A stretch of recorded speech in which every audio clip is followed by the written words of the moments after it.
Hello, welcome to another DITry, where we try out something new. And for National Poetry Month, I'm going to try out some cutout poetry and redacted or blackout poetry. I'm actually going to be using a bag that was provided by the library, and one that you can get as well if you need a little inspiration. As you can see, the bag contains some cardboard cutouts, a glue stick, a little feedback card to tell the library what I think of it, and a marker as well, along with some instructions and several pages of words, cut out from books and articles to use for poetry. Once I've gone through them all, I'll sort of look at what I have here and what sort of material I have to work with for my little poetry project. Now, we have two options here. As I said, we have cutout poetry, where you take a couple of pages and actually cut them out. Yes, you will need to provide your own scissors for this project. And I'm just going to cut out a little bit from one of the provided pages.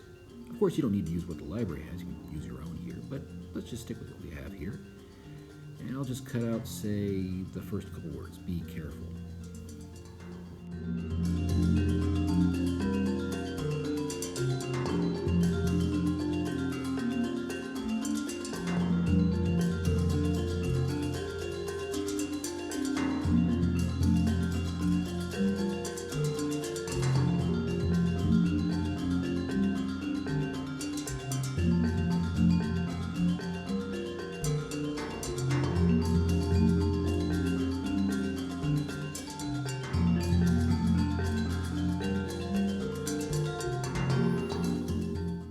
Alright, and as I've cut out some words, I will then simply glue stick them to this cardboard cutout. And eventually you'll create a poem with your words. You can probably be a lot more creative than I am, but just wanted to sort of give you an idea of what it's going to look like.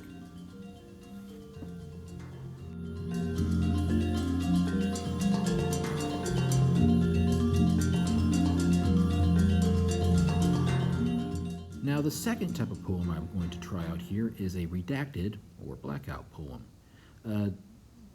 You just take a page, put some boxes or circles around the words you want to highlight, and then I will black out the rest, and I will actually create a poem out of the words on a page. There are a lot of ways you can get really creative here with this. You could make it into a drawing, use different colored markers, all sorts of different things, but I'm going to keep it pretty simple here. And there you have it. You can even mix and match, cut out words and turn it into a blackout and cutout poem. Anyways, I hope you really enjoyed this session of DITry. Come back next week and we'll try something new. And if you like this and would like to do even better than me, hard I know, call us at the library or stop by. We have a limited number of these bags available for you, the waiting patron. Anyway, thank you so much. Have a great week, everyone.